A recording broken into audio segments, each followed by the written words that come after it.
Okay, today we're gabbing with Jared Alexander, who covers all things Real Housewives per parade. Jared is a good friend of mine, and he is back on the pod to discuss. I mean, right now we have so much going on in Housewives all of a sudden, so I need somebody to bounce my ideas off of today. Jared, thanks for being here again. How are you? Good. We're so back. I feel like we were in like a bit of a drought. And now we have plenty of housewives on our plate. And it's always good to talk with you. Plenty of Housewives. I just saw you Mhm. last week in person at the House of Villains Mhm. season 2 premiere party. There was only one Bravo personality there, Teresa Giudice. Well, actually, if you count Louis and Gia, I guess there were three, but that was quite the night.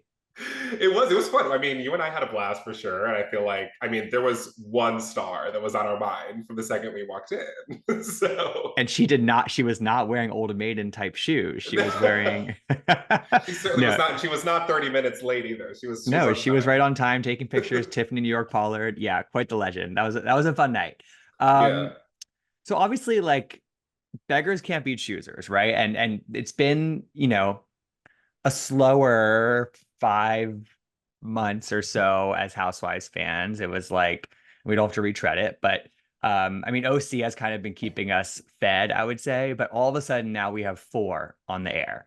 And we might have talked about this last week in person, but like, you know, again, I love that we have so much going on, but I'm already realizing that like three is more of the ideal number in terms of housewives that are concurrently airing versus four, Mhm. because, and not just in terms of like how like kind of overwhelmed I could feel as a singular person trying to keep up with four different shows in addition to everything else, but also just because of like people can only talk about so many things. And I feel like one of them is inevitably going to sort of be overshadowed by the rest, at least, you know? Mhm.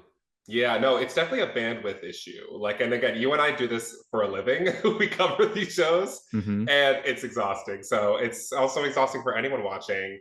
And I was kind of thinking before this conversation too, just about how like I feel like for the past few years, we've kind of been in this cycle of a really heavy fall because of BravoCon. Like Hmm. they really build up that event to like it's always like the first 2 or 3 weeks of like big shows, right? Like big tentpole shows or like they're dropping trailers then and like huge announcements. So I feel like it feels even more intense because there kind of is no BravoCon this year or no BravoCon proper, right? So like it feels like, oh my God, we have all this stuff and all these shows to watch.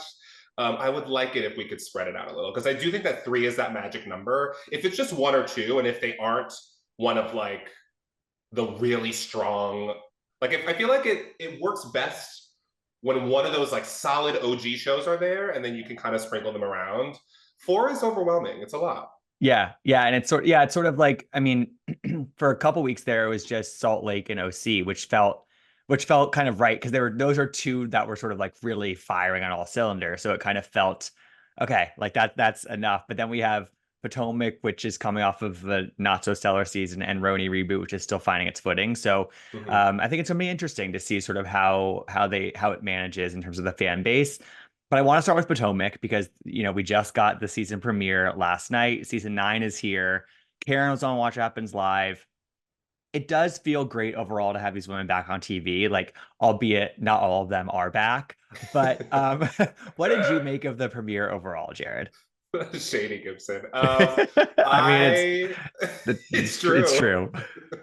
I really enjoyed it. Do I think it was the most amazing premiere we've ever had for Potomac? No, but I think and I posted about this. I think it's exactly what fans have been asking for. I feel like Right. there's been like a clear directive for quite some time, like at least the past 2 seasons, that like Potomac isn't what it used to be, especially because of like the standstills within the cast.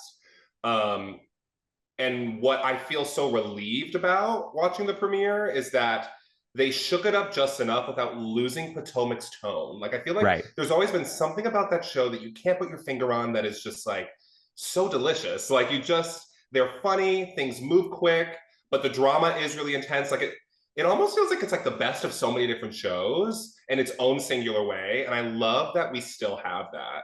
And again, it's not perfect, but it certainly feels like the strongest the show has been since season 6, for Yeah. sure. Definitely, maybe five, For sure. but And I think yeah. that last season they did lose that signature touch. Like it Hmm. wasn't there. And I think it's all about the fun. It's all about the funny. I mean, I pointed out, like, I really feel like it's the OG dynamic that makes this show really special, and that like they can be like they can say things and do things to one another that like I think maybe on another franchise could maybe be a whole episode of like Mhm. discourse, but it's like Giselle can put a non-alcoholic drink on the menu for the first event for Karen to support her and make sure there's a non-alcoholic drink for her to drink, but Mhm. also to call out the fact that she can't really drink right now. And then Yes. Ashley can put together this basket for Karen that is, it's really practical. It has Uber gift cards. It has a hobby that she can be doing at her house, but it's also shady because it's calling attention to the fact that she just got a DUI. So it's like they can get away with this kind of stuff. And it's like if Lisa Rinna had shown up to a Beverly Hills event with a gift basket with Uber gift cards and a paint by numbers birdhouse, like that would have been an entire season on It would Beverly have been Hills. you're so right. And I think again, that's a sweet spot that that show has lived in. And I just think like zooming out, thinking of the life of Potomac has always been so interesting to me because it really was like, there was a whole Don't Sleep on Potomac era. Like it was Yeah. like the little engine that like, if you watched it, you knew it was the best thing on Bravo by a mile. And then it kind of like came to a peak in 2020 to that like really huge season 5 that just was everywhere. Hmm. And then I think 6 was also really good, but then since then it's been really hard for Potomac to kind of like stay as one of those best shows.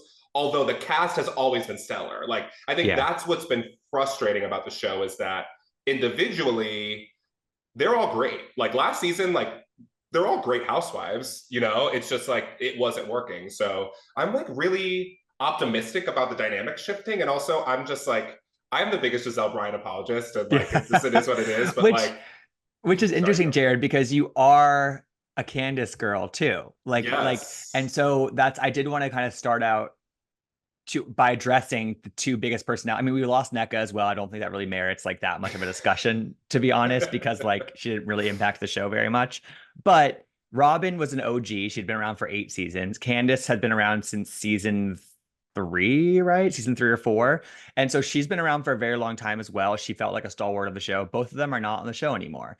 And I personally, I've had sort of an up and down like mentality around Candace, I think, over the years. And I personally think that her not being on the show, I felt it in kind of a positive way in this premiere, in the point of view of like it freed up so many of them. I think Yeah. that Candace, like whether you like wanted to like compliment her for this or criticize her for this, she was kind of a stick in the mud when it came to some of the friendship dynamics. And by taking that out, there's more free flowing happening between the women, which I think was very necessary. What did you think about Candace in particular not being there? Yeah, I mean, I definitely echo what you're saying. I think a comparison that I used to make and it felt premature, and now I'm 100% certain is true, is like she takes up space in the same way that a Kenya Moore takes up space, Yeah. right? And we had a season where Kenya Moore wasn't there, and I think at the time we definitely kind of suffered for that, but it did help the show. And then when Kenya came back, we were able to kind of miss her. And I am kind of confident that that is probably going to be the situation with Candace. Like there Right. was no moving forward without someone leaving, and I think Candace just takes up a lot of space. Like she is like a great housewife for Hmm. sure. I don't think anyone thinks Candace is No, not a yeah. good housewife, but in the dynamics of the show, like something did have to shift. It did feel like it was kind of the perfect time, especially with her pregnancy and stuff. So as much as I adore Candace, like it did feel like the show could just like exhale for a second because like Hmm. so much happened. And what I always really appreciate about Potomac is that there is a real genuineness to these women. Like they do intertwine in each other's lives. And I think that is why things tend to get so dark and kind of like a Jersey way, right? Like we've seen like Candace and Karen in season 5 when like she was sobbing because Karen tried to get her fired, or like Giselle and Candace, as dark as it got, like from what I could tell, there's like real hurt there because they were Right. actually close. So Yeah. I think that like time helps, and I hope that's the case because like I also don't think that Bravo's gonna let Candace go too far. No, She's such a definitely not. talent. And fans love her too. A lot of fans love her too. But I like, for example, like in the next episode, I mean, even in this first episode, Wendy and Giselle, like they're kind of like openly kind of joking about like, oh, here we go. Like, oh, what hat are you Mhm. going to give me? Like, I don't think that they would even have had that dynamic had Candace been around. And then we see in the second episode, they released this like they released the first couple minutes of episode 2 online, and we see the beginning of a Wendy and Giselle sit down, which like they're kind of bringing into it this like kind of nervous, excited energy, I think, and like they Yeah. don't really know how to interact. But again, I don't think that they would have been as open to that had Candace still been around. So I think that it's a good thing. Again, maybe temporarily, but I think it's good for this sort of refresh. Robin, I didn't really notice her being Yeah. gone, to be honest. I think it's going to be a great thing for Giselle. I think it's forcing Giselle out of her comfort zone a little bit. I think maybe, I mean, we heard from Giselle that like she has this sort of things are put into perspective because of the death of her dad now. Mhm. And I think that those two things combined are really pushing Giselle to be just a little bit more of an open energy. And I saw somebody compare it to like an early seasons Giselle, and I kind of agree with that. It's like she feels a little bit more buoyant and like I don't know, like she's in a weird way just like less burdened by things right now. Yes, 1000%. And I think it's two things for sure. Like I think the Green Eye Bandits were such a thing on this show, and I don't Mm, think Giselle has ever needed Robin, but she certainly always had her there. yeah. And I think it's interesting for Wendy because she's always had Candace there, so it kind of puts both of them. It kind of pushes them together. So from a casting perspective, I think depending on who, I mean, Robin said that she quit, that she was fired, and we don't know with Candace, but the way it played out, I think, is really brilliant casting wise. And the other thing is something that I just, and again, it's just my opinion from what I was kind of able to gather. I felt like Giselle season 7, but definitely last season, it was really giving to me those like seasons 8 and 9 of Beverly Hills when Lisa Rinna was very clearly taking a step back and doing this. Mm-hmm. And not, this is obviously visually, I just sat There, back. Jared's sitting back in his chair with his arms crossed. It's Yeah, giving that. because I feel like for so long the narrative was like Giselle doesn't have a man. Giselle's always talking about everyone else, like she yada yada yada whatever. And it really did feel like she was like, okay, well, like let's see what the show's like when Giselle does. Like she really was not in the mix at all last year. And I think in like a workplace dynamic situation, it really played in her favor because Yeah. I think it was one of the first seasons where she really didn't drive a story. She really wasn't like the reunion. We saw the stuff with Wendy and with Candace in particular, but like she kind of just let things happen, and it was by far the worst show the season the show's ever Mm-hmm. had. So I think we suffer for that because Rena did that too. I forget. It's like that, like Teddy's first season. Like she just kind of is like there, and the show really, you're like, oh gosh, like we actually need them to be messy in a way. So I think it's good. And again, it's not like I always agree with Giselle. I just think like her and Karen are the secret sauce of that show. They are, and at this point, 9 years in, like I think they're one of the best to ever do it. Like I'm No, really they're willing to say really that. good. And I saw some people online praising how basically like the beginning of this brunch that Giselle hosts at the end of the episode. Obviously, the first thing that comes up is the DUI from Karen, and she's kind of being cagey about it. And then they basically kind of do this like 2-on-1 thing where they sort of address it, and then they sort of very quickly shift the conversation to Mia and her kids and how they're being kind of put in the press via this love triangle with Ink and G. And a lot of people pointed to that sort of shift and that sort of deflection as how much of a pro these two women are at what they do, because I think Giselle sees Karen as a necessary person to have in her corner right now, and she can really kind of solidify that by being there to support her and back her up in this DUI situation. Mhm. It kind of provided her this safe space in that first lunch. Karen didn't really want to engage, but it would have been a safe space for her to engage. I think Giselle was being very genuine in that moment. And then again, in the group setting where there are a lot more factors going on, Giselle was there to sort of support Karen in the shifting of the conversation. And Yeah. I think that was very much intentional and very much strategic in a way that I find impressive. It is. It's very, and it's like you can't teach that. And No. we'll talk about the other shows that are back, but Yeah. like there's a je Yeah. ne sais quoi about the way that they're able to do that. And Ashley as well. I think Ashley gets a Oh yeah. lot of shit online, but like the way Ashley's that amazing at her job. Amazing. so good. When Yeah. Karen was like talking about the wheels of justice prevailing, and then Ashley like stating the fact and being like, well, I don't want to press Karen too much because this is her second offense and she could be facing jail time. Like it was so shady, but Oh, she also Ashley. wasn't like gonna fight her in the moment. And we see Right. in the trailer that like it seems like she's pressing and being a bit like, you know, someone Let's else talk could have about gotten it. hurt too. Yeah. And I'm sure we're gonna get into this too. It's so, I mean, this is just a thread in most shows, but just right now, because of what's on between Shannon and Karen, like the contrast is really kind of mind-boggling. My one thing with Potomac is like, it is so Karen Huger. It's season 2, season 3, like with the whole tax scandal, but it's shocking how she has reverted back to that. Right. To, Well, I think that like Karen, she hasn't been in the hot seat since then. Like she's had yeah. things going on, but she hasn't been like the person who has Mm-hmm. a scandal or controversy that has to be addressed.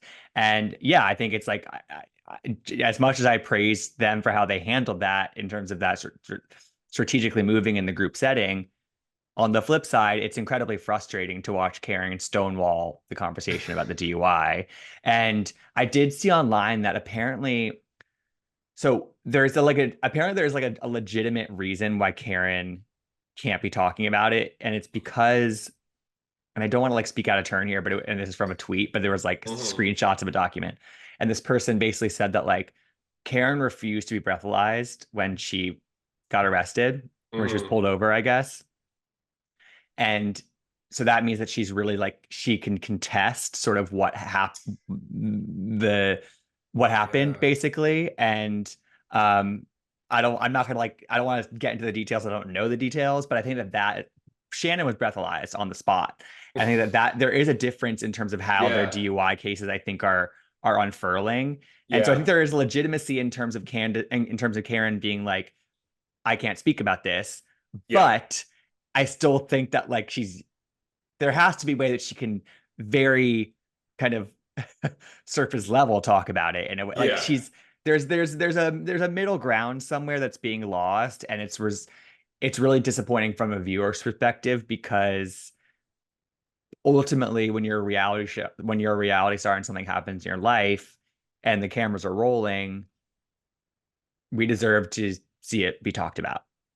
Yeah. And I think it is always tricky, right? Because the same could be said, again, different situation, but even now, I've been doing a Beverly Hills rewatch and prep for the new season coming up, Mm-hmm. and a completely different situation. But it is interesting when like you can't speak about things, right? And you can only, like with Erica, for example. Yes. But I really feel like, especially looking back, like she spoke as much as She she did. could, Exactly. She and she actually did say a lot without saying too yes. much. And I think that wasn't a situation. Again, this is my perspective watching back, which has been, and not that I see where the other women are coming from, Of but there's course. also a deliberate ignorance that they're playing up because they're all like savvy women in Beverly Hills, right? So they're like, just say you're sorry. But they know deep down she can't say that legally, right? Hmm. So I do think that like that's interesting. Whereas like with Karen, it's the other way where it's like, what's worked really well in Shannon's favor is like even just some sort of like I'm working on myself or like this shouldn't have happened and there are things I can change. There are still plenty of questions in terms of how Shannon is going about that specifically, but like I think the trying and the acknowledgement has gone such a long way for the audience. Hmm. And with Karen, it's really disappointing for sure. And it's weird. I don't know if it's because she's 9 years in. It doesn't have the same charm that when the tax stuff Yes. was happening, Totally. she was like, I don't know, even though it was like, it was all in the Washington Post. Like, Right. Well, also that yeah, I agree. It doesn't have as much charm, and also like that was like a quote unquote white collar crime that like didn't really have yes. like a nice, there were no victims in the DUI, but like there could have been, like, and Yeah. that's what Ashley says later in the season, like that Karen could have hurt somebody, including herself, and it's just more serious. It's more serious in terms of like a safety thing, and it's a sticky thing to talk about. But I do think that like in terms of the other women doing their jobs, they're gonna clearly bring it up. Several of them are bringing it up this season. And I think that that's where Karen's sort of stonewalling backfires on her. Because I think if she had been more, maybe more open to discussing it, again, could have been surface level, but actually engaging in the conversation, I don't think the other women would have been as like charged up to, okay, let's look at these documents. Okay, you know what I mean? And that's what happens. Yeah, That's how it backfires. absolutely. And I think it's always hard. I mean, you and I are both New Yorkers. Like, it's really hard for me to wrap my brain around being on TV for that long, Yeah. making a good amount, and wanting to drive. Like, or just, Yeah. you know what I mean? Like, I feel like this is something that obviously comes up a lot across cities. And I just would take the car, you know? So I I do know. think that, like, when these things happen, it is really frustrating that you're showing your life on camera, but like the questions that the women have are really legitimate. And I Totally. think what's interesting too is that then they are, and what's kind of unspoken too, even when Mia's like, you're Karen Huger, and it's like, it's like her reputation, now she holds herself, but also like they're all working on the same show, and Karen's been there for 9 years. Like, Karen just She's and making Ashley, some good I'm money. sure are fine, you know, to Yes. get the Uber. 1,000%. So we have a lot of new faces on this show. I don't think that like they warrant too much conversation yet because we don't Mhm. know them very much, but we were introduced to a lot of them. I think Stacey's the one we found out the most about. I'm glad that like there's shit going on in her life clearly. Like she's not wearing the engagement ring that uh Karen was expecting her to be wearing. She's in a Mhm. relationship that apparently is not physically romantic, that I think I saw in another teaser clip Yeah. somewhere. Um, Bryce Sander was on the show recently. He said that Wendy said of Stacey that she is a mix between Mary Cosby and Katie Ross, which is not the impression that I got after this first episode. So, At all. and then we also have Kiana who's coming back and she's a full Mhm. time. I think that she like kind of nabbed a flute. And I think that that wasn't necessarily the plan. I'm excited for some of these new women though because they're dynamic and um, that's what Potomac needed. 1000%. And it feels like they came in right off the bat with opinions on things. Hmm. Obviously, Jacqueline has like been around. Yeah. And I do feel like one of the reasons, Jacqueline, as yes, they all say. yes, they do say that. I feel like, especially in the last couple seasons of Potomac, they kind of got into like that late stage Atlanta territory with like friends around that were Yeah, so inconsequential because you would have like a cast of six that were solid, you know, and like you weren't going to mess with that. And Potomac, I think, has been such a good show, but it's been historically a hard show to cast. There has not been a lot of turnover. Like, Candace and Robin leaving are the first huge exits of that show since totally. Monique. Since Like, Monique, yeah, so I think that it feels good that they're, again, I do think that they're great housewives, Robin and Candace, but because you kind of took them away, there is room for these other women to take up a bit more space. Like, it's really hard to break through in this group, and it feels like the women let them a little bit. Like, they're at that first event, they're saying their opinions, and I think it's going to be a good.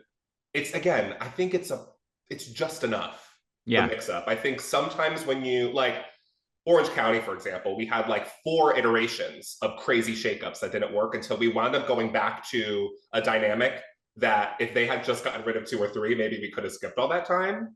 So I do feel like it's in great shape. It's in great shape. I'm yeah, excited about them. yeah. And it almost the way they're treating the newbies, I think in these first couple episodes is gonna probably mirror what it kind of feels like on Salt Lake too, which is like they brought in like 3 to 4 new women, Mm-hmm. saw how they worked at the same time, and some of them work more than others, and their roles on the show will reflect that. But I think that's kind of an exciting prospect. So I mean, there's the whole thing with Mia and G and Ink. I feel like there's more to come from that, so I don't really need to like get super into that with you today. But like, Yeah. I do think that it just reflects that Mia. I think in some people's mind, she's willing to maybe go too far for the show. I think in other people's mind, it's just right. It's the right level of commitment. But I do admire the hustle, and she is an open book. Whether you believe every word you're reading from that book is another question. But she's an open book nonetheless. The book is open. The spine is cracked. We've been reading it because I totally feel you. I tweeted last night. I was like, Mia Thornton is a really great Real Housewife trademark. Like, I do think that she is of the and in a better balance, she's of the Drew Sidora school, maybe of the Phaedra Park school of like Yes, I see that. what is real, what isn't. And I, as really bad as last season was, that finale and her scene with G was really Oh something. And yeah, it that was was the, fantastic. Yeah. it's really what's kind of really helped the show float along because it felt really raw, really vulnerable in a way that we don't see kind of across cities. And I think that I also love the fourth wall breaking a little bit in terms of that dynamic with Karen and Giselle being on her in terms of like what was shown publicly and Hmm. what was talked about publicly in the finale and the reunion in the press. Like, I think that like there are consequences. Like that scene was shocking. Yes, Like, and I totally. think that seeing the fallout of that is going to be really interesting. And I love again though it's not the whole season because we have so many other things going Yes, 100%. 100%. All right, let's move on to RHONY, on. another season that we've only seen one episode of. Yeah. You know that you are a little higher on this reboot than I am so far. So I want you to explain to me why and like sort of what positives you're really taking from it so far, from what we've seen. Um, okay, so positives. I will Yes. say that I do feel like there is more of like a legitimate dynamic between these women, which I think is great. Like it Hmm. does, it felt like last year, and we've talked about this, like we were kind of plopped into this group after a like really intense fallout between Lizzie, who was supposed to be on the show. And I had a lot of grace with them for that because we still had a whole other season after like a what Totally. reportedly was pretty insane. And I think that it is fun to feel like they do have legitimate relationships and issues with each other in It's terms of lived in. Yeah, it's lived communication. in. It is Yeah. lived in. And there are moments where you see that like there is a ball that's being played with. Like, even though it's in Jenna's way, she did relay information in a way that set up that party to end the way it did. Hmm. And there were even moments like there's a moment, I don't know why I keep going back to it, when like Sai is talking about, she's like apologizing to her. And then Jenna's like, so you're in therapy? Like there was like a sly, like this little smile to it. And I Yeah. think that that's interesting one. Two, I do appreciate them leaning into how they were perceived last year, specifically Sai and even like Erin and her dynamic with Abe, and also just how that's kind of changed their lives. I feel like New York is kind of a perfect place and a perfect landscape for that. Yeah. Um, and I found those dynamics interesting. And we were talking about this last week. I feel like the premiere was pretty weak, but that cold open that they tagged onto it was there for a reason because that was really exciting. Although Yeah. it's all the stuff at the end of the season, and I feel Yeah. like on paper it's good talent, but something is missing in terms of it all coming together. Yeah. I think I agree with a lot of that. I just think that like all those things are positive elements of the show that are like just not a big enough piece of the pie, and or they aren't leaning into those things enough. I agree. The cold open was great, and we've never seen cameras at a cast photo shoot before, which was after the Mhm. cast trip. But again, it's a little worrying that it all comes at the end of the season. Um, who knows if that's actually true, but that's kind of the impression I think a lot of people have. But I still think an inventive, good opening to the season. Like you can't take that away from them. Um, but yeah, I just even some of the drama though for me is like a little like I'm still kind of confused by it as I'm watching the show. It's like, okay, so like Bryn said Bryn misinterpreted what Aaron said about Jenna, who didn't pay back the Uber. And then she also misinterpreted what Aaron said about her on Jeff Lewis Live. And then Sai was also talking shit about Jenna, but she was also talking shit about Jessla, it was just like a lot of like bad faith reads on games of telephone basically. And a lot of this is coming out of another night that happened off camera before the season started, where it's like, oh, they were all so drunk and having this best time and like started drama with each other, and it was before the cameras were rolling, which happened Yeah. last season as well. Um and I agree. I always love the like meta-ness of Housewives, and like that's why that's sort of the perspective that I like to come at these shows, which is like the on camera, off camera, like what's the sort of the chess game that's being played. But with them, it's so just like they don't hide it well enough. It's like Yeah. Aaron's out here like telling Abe on camera not to talk about doing chocolate mushrooms, which is like, okay. And like a lot of people pointed out that like Dorinda literally got accused of doing cocaine on a reunion stage and like they Right. still move forward with one another. You know what I mean? And um I don't know, like there's just this blockage that's like makes it feel not as authentic as I want it to be. And again, I Hmm. want the show to succeed. I like a lot of these women fundamentally. I don't know any of them. I've never interviewed any of them. And like I want it I want it to be to do well. Like I don't want it to fail, but I just feel like they're doing themselves no favors right now in their sophomore season, which is such a pivotal time for Hmm. individual housewives, but also a housewives franchise overall. So Yeah. it's like, I don't know.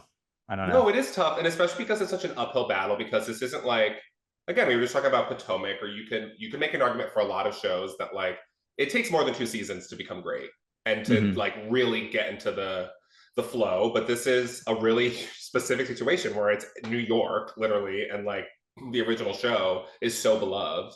And it's hard too because like half the audience is still like, why do we get rid of the first show in the first place? Which is like, I totally understand, but also it is such a hindsight thing because like there's still so much to fix about this show, but also I still think it was the right decision. Yeah, I think you have to Ultimately, compartmentalize the shows. Like to me, it's yeah, a new show. It's not the same show. It's a new franchise in my mind. completely, Yeah. yeah. And it. I think where they do have a lot of goodwill, which is frustrating, and we talked about this a lot. Like the first season, I think was pretty successful in the Yeah. way of like relaunching the show. But then we left BravoCon being like, oh, this is great. Like they were huge talent there. The panel was People loved crazy. them. Bryn in her heels in the escalator. When Jessel Yeah. came, like it just felt like it was like I underestimated how much that like there is a huge chunk of the audience, and even like with social media engagement online that has really accepted these women and really do enjoy watching them. Hmm. They also get gorgeous photo shoots, new taglines every season. Like they are so much being pumped into it that I wish the show was succeeding as much because it has all the elements there. And I'm really excited about Raquel. I think she's a different type of Love her energy. vibe. It seems like Love her she has vibe. a really full life. I'm really excited about that. Rebecca, we need to see more for sure to see what's going to I come. don't really need to see more, to be honest, right now. But Yeah. I just feel like, again, every single housewife wants to come onto the show and build a brand and Mm. sell product or whatever. Like that's part of the deal at this point for Mm. every single franchise, every single housewife. She's being so like brazen about it to the point where she's like quote unquote joking about making up quote unquote fake drama with Jenna. Like I watched that clip. It wasn't as much of like a I'm clearly like Yeah. joking kind of way.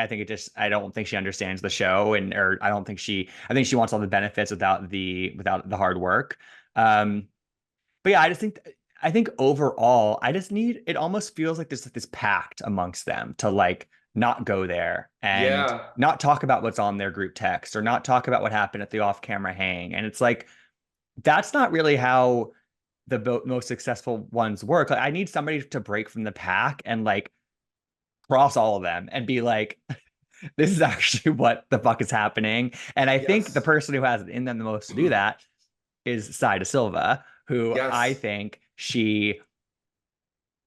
they're all sort of leaning into these characters that kind of emerged for them in the first season. Bryn's doing too much of it because Hmm. I love the character, but it's Yeah. not when it's happening every single time you open your mouth. Hmm. Jessel's doing it too much, and I was scared that Hmm. was going to happen from her first season. I think it's happening. Aaron, I think, is sort of kind of closing up because of it. And I think Hmm. Sai is sort of we saw her in that last scene at the event. Like she kind of is like leaning into like being Yeah. a little bit more like combative and kind of approaching the topics. I like that. I like that I from like her it because too. it shows a little bit more of a fearlessness that is lacking in her castmates. Yeah. I mean, at the end of last season, I felt like I was like, I'm happy that they're all in this together and they made it through. And again, there really was in the first half of the first season a lot that went down. So it did feel like they all were supporting each other. Yeah.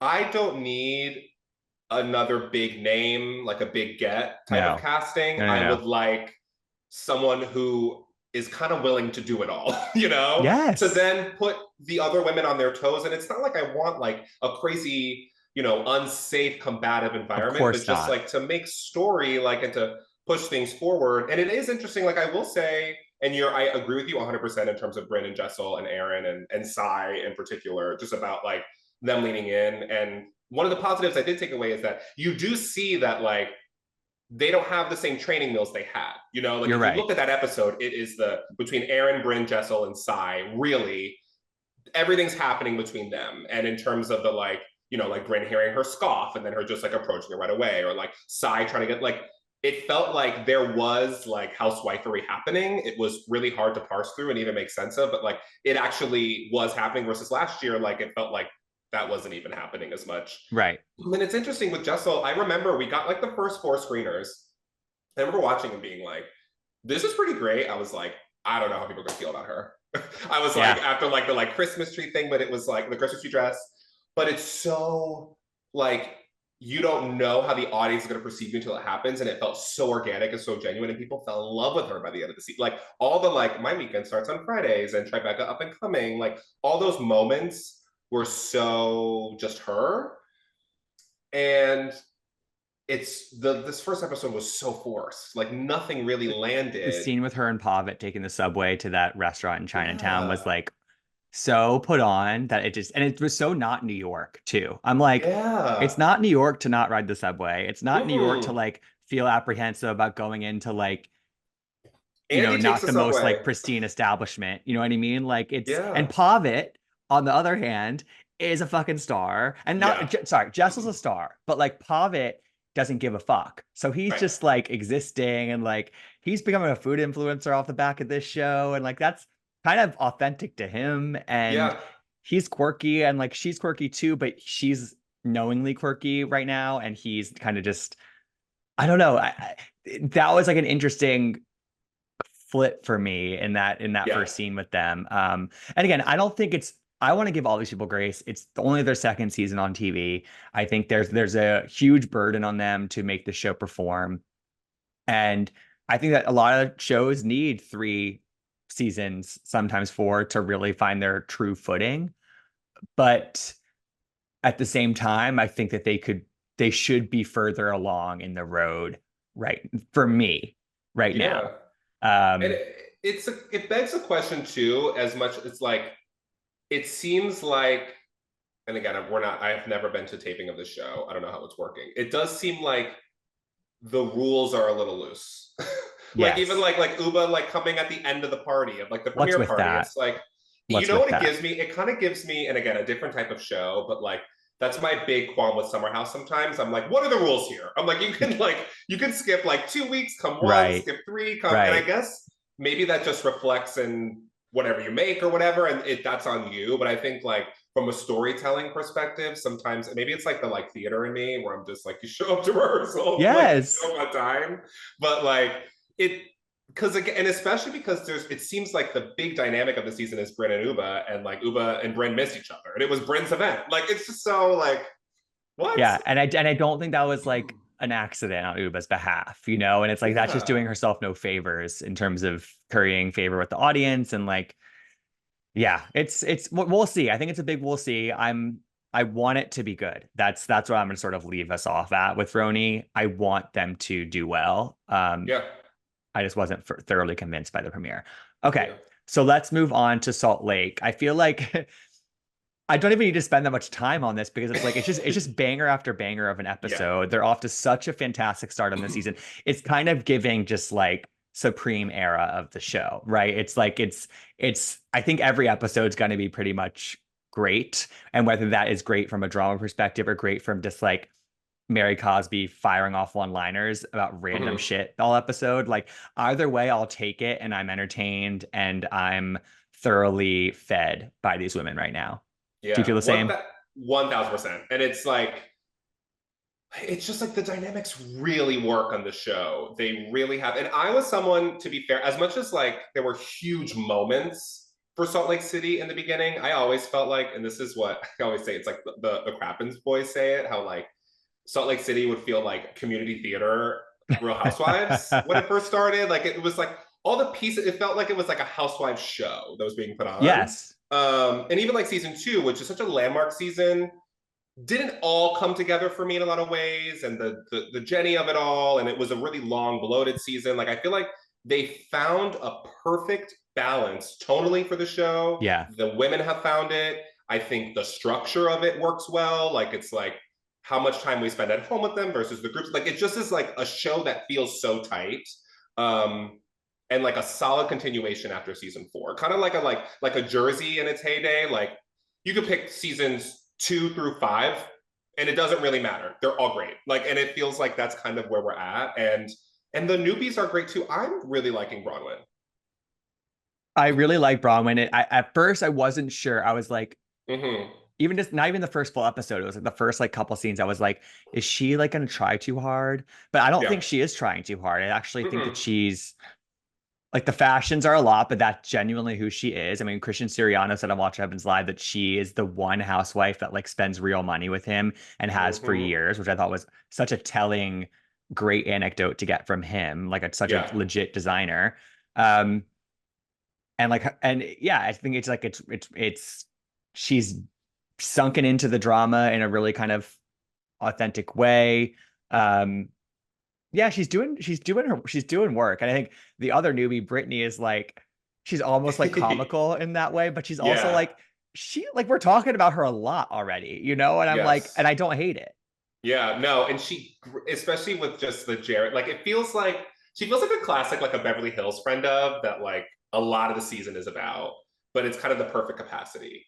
Whereas, like, I can kind of understand why Bronwyn got her snowflake. Yeah. And I think too, I say this all the time, like one of my favorite Real Housewives qualities that I think, like, if you are good at this, you are going to go far is like having really solid recall and really being Mm, able to remember like what you said, when you said it, and how you said it, and she has that. Like she really was, yes, it was shady, but she is really clear on like, this is what I said, this is what you said. And I also told Whitney that. You know what I right. mean? And like, and that is so Kyle Richards is really good at that. Margaret Joseph is really good at that. Like I just think like that is so important because there are so many moments of flashbacks and also like things getting lost in translation that if you and her like starting off the bat, like she has like, you know, Heather coming at her pretty immediately, and like Heather is is kind of overblowing it a bit. And Yeah, if but I do get the point that somebody's made where like she's kind of traumatized by Monica, correct, right? Like exactly. it's like that's why she's acting this way towards Brahma because Brahma is a strong personality, another one coming in a Mm-hmm. year later, and Heather basically has trust issues with this. And Yeah, like I think that she would admit that, you know, and one that's thousand why percent. she's reacting this way. And that it is overblown. But Yeah, and yeah. that too, though, like if but if she did lie or if it wasn't like that, then like you wouldn't be able to catch that narrative thread with Heather and the trusting and with Monica and with Jen Shaw and with like, you know, it's kind of like that like Las Culturistas joke. It's like Defense Against the Dark Arts of Salt Lake Yes. City, where like Yes. someone comes and blows stuff up and leaves. Like it has felt like that. So like of course this group has crazy trust issues. But yeah, she like jumps right in. I love that Mary took to her. Like there's just like there is something about her even when she was like at her house and she was like picking out like the different art pieces and stuff, it was giving the like Dietz family and Beetlejuice. Like she just is like so she's got this thing about Yeah. her. She's watchable. Yeah, Very.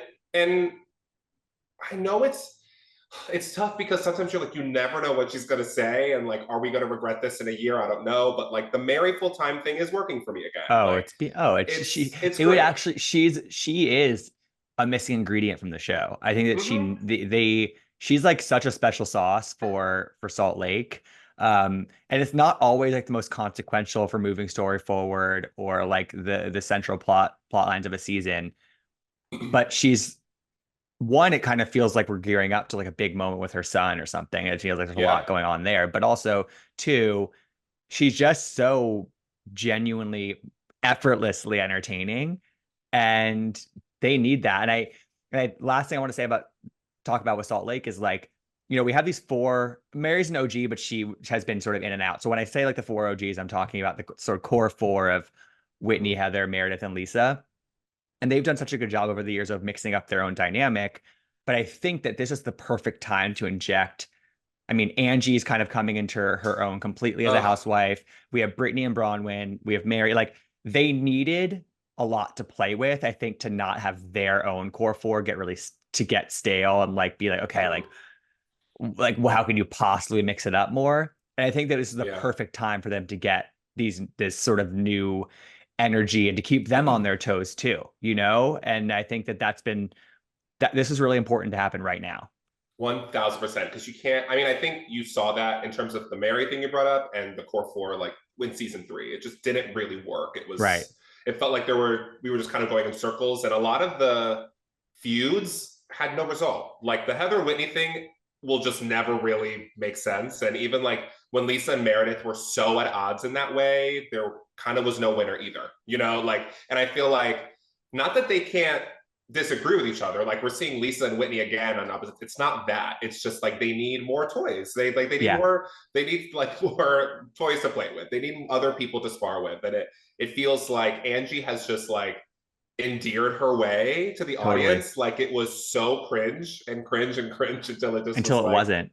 Until it yes, wasn't. like and she there's something so earnest about her, and there's something so I don't know. I really really enjoy her on the show, and she's been there for so long now that it makes sense. And seeing her interact with newbies because she was so iced out for so long is interesting. Like I think, yeah, the show's in such a Yeah. healthy And I place. also I now that I mean when I had Angie on the show, I asked her sort of when she first felt really accepted and sort of like solidly part of the group. And she said it was that dinner in Bermuda where, you know, Mm. they're all against Monica. And I kind of think that like she needed that stuff with Monica to happen to lump her in with the women because she was the common enemy. And so Yeah. again, everything else gets swept under the rug. And Angie has been around the group for years. And she was so much less threatening than Monica in that moment. And so like it's just so interesting that like you kind of need that next level of person for her. Cause I wonder if like if Monica had never been there, I don't know if Angie ever would have like fully been solidified as part of the cast because it was sort of this like you're in or you're out kind of thing. Um, Yeah. so I think it's been great. Yeah, I think it's been great with her. So I'm happy that she is sort of this mid-run addition that's feeling like that she has longevity in her. Yeah, and I feel like there's been this like not even like a rumor. There's been this like feeling that like Salt Lake City's really hard show to cast. Like you're not, and I don't think that's necessarily true. I think just like each show, it really depends on the group. Yeah. Clearly, I mean, now we have Secret Lives, and those are different types of women, but still, like, I don't think it's like the bevy of talent that's a worry. It's just like finding people that are really going to work narratively with this group. And it feels like either the women know themselves more, have been doing it long enough. Like I do feel like I was thinking about this the other day too. Like I think there was something going into season four. I think Heather and Whitney, like all four of them are great. And I find it interesting that like three was what it was and left a lot of people turned off with like not knowing about the black guy and all these things. Then they go straight to Ultimate Girls Trip, which is like Oh, that Housewives was boot a camp. Like, and yeah, it wasn't a good Ultimate but Girls they Trip, learned but a like lot. they showed up. Yes, like barely walked through the door. I was like, so what's up with that? Like, what's going on? Like, and I do think that like they kind of went into season four and gave us a great fucking show. Yeah, Like, I think you're right. so if Yeah. we're never gonna get an Ultimate Girls Trip again, at least they helped us with Salt Lake City, Gibson. Honestly, I don't even know if you or I interviews Heather or Whitney this season, we got to ask them about that because I'm so curious. That's Yes. actually such a good point. All right, Yeah. so we don't have that much more time left, but Orange County, Mhm. the fourth one that's on, you know, we're deepest into that season. They're about to go on the London trip without Alexis. Um, I mean, I just love that this season just keeps us on our toes. It's not, there isn't a clean this side, that side. It's like a web of so many dynamics that have, and I also think that like every single one of them has had really good and really bad moments on this season. And I think that 1000%. that's what also makes the discourse around it interesting. You have to really think about how you're feeling about each person at any given time. Mm-hmm. It's just been really great and Yeah. really, I don't know, it's really sustained my interest throughout. It's really classic OC in the way that like it always felt like there were things. I mean, you could point to maybe like the Brooke season, but even that season, there's a lot of other things going on, and it's not really till the end that that thing really becomes the thing. And like, it's a group that really feels like a group again. They're all great. As much as like, if I would have told you 3, 4 years ago, it would have been like Gina and Emily are amazing. I would have never believed it, but Yeah. like They they've are. been around, they've survived 3 or 4 iterations of the show at this point, that they actually do know everyone now. Like, I always think about how like they were this is their 5th or 6th season, but it 6, I still think. feels like Yeah. it's their 2nd or 3rd, because every season they were with either new cast members or people who are returning who they didn't know. Like, so Right.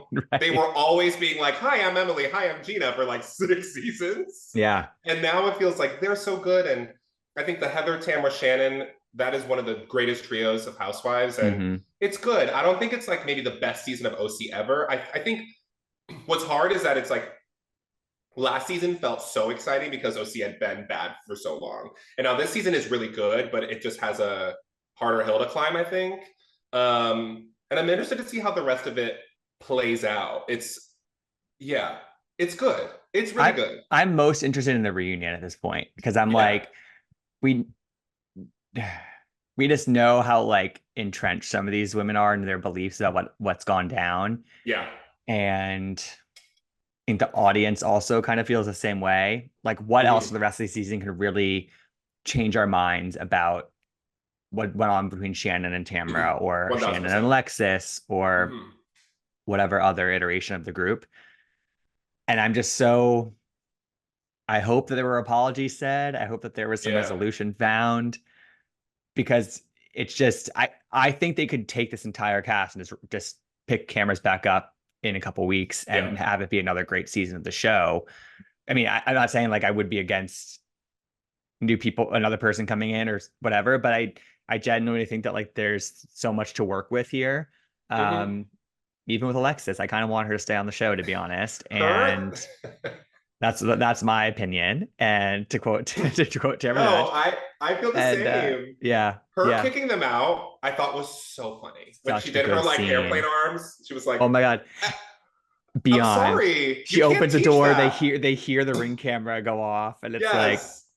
yeah. And Front I door also I open. also think that like, I think that Katie was somebody who, I mean, I've talked about her a lot on the show, but like, tough start, hung up on the Heather Mm-hmm. thing, wasn't even involved in that. And she's had a great second half of the season where we've gotten to know her more. She's so good at confessionals. She's a very Mm-hmm. smart woman. But I really think that like in terms of her connection to the group, her and Jen's connection, that friendship has like almost not that like she was definitely like at risk of not being asked back or anything, but I really think that the friendship with Jen really solidified her place on this show Yeah. and really it gives her this like really solid connection to everybody. And like Mm-hmm. they are like best friends right now. And people love them all this, like literally overnight, they're a fun duo to be. Yeah. And I think it was them being kicked out of the place and also bonding over, different Being like, things. But what? like all of a sudden it's Jen and Katie and the fans love them together. So Yeah. it's kind of fun that she has like really kind of pulled it back, and I think that was pretty impressive.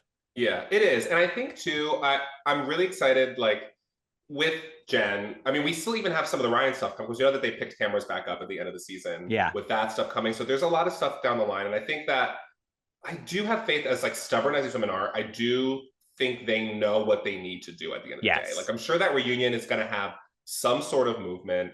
And I do think a little bit, if I'm going to defend anyone, is that I do think that as tough of a season as Tamara's been having, I don't think she's getting enough credit for like, it hasn't just been her like cutting Shannon off, icing her out this whole No. season. Like, and I think that's what's so hard, I think, with like online talk about the shows and audience so much, is that it's like you can have a season that's not that great for you, but also like too many calls for Tamara to get fired. Like, I'm like, we're not doing this again. It's like too 100%. soon. Like, we learned this lesson, and like I think what is so, yes, it's like disappointing and hard to watch, but I still think what is like really authentic about it though is that like Shannon and Tamara have known each other for so long, really, really intimately. More than like, I'm trying to think of like other housewives that have been on for that long and have been that close. Like, so the hurt there is real. And like, I think that like that still is really interesting TV, and like she'll have a lot to answer for sure, but like it's a little too much, because I'm like,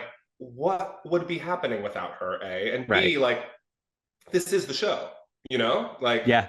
Yeah. yeah, Yeah. it'll I'm be with you. interesting. I'm with you. Well, Jared, We took a trip around the country via Housewives tonight. We did. Where We can people always do. follow you, get more of your work? Because you do such great writing around these shows. So do your plugs. Yes, thank you. I'm at Parade Magazine now covering Housewives and Bravo. So you can see all my interviews and kind of recaps, news stuff there. And you can follow me on Instagram at the Jared Alex, on Twitter, X for I don't even know how long at this point, but hey, it's Jared. And TikTok at the Jared Alexander. But yeah, Yeah. it's we'll see what the future holds with our little labs. Oh yeah, 100%. Jared, you're the best. Thanks for doing this, and we'll talk again soon. Thank you.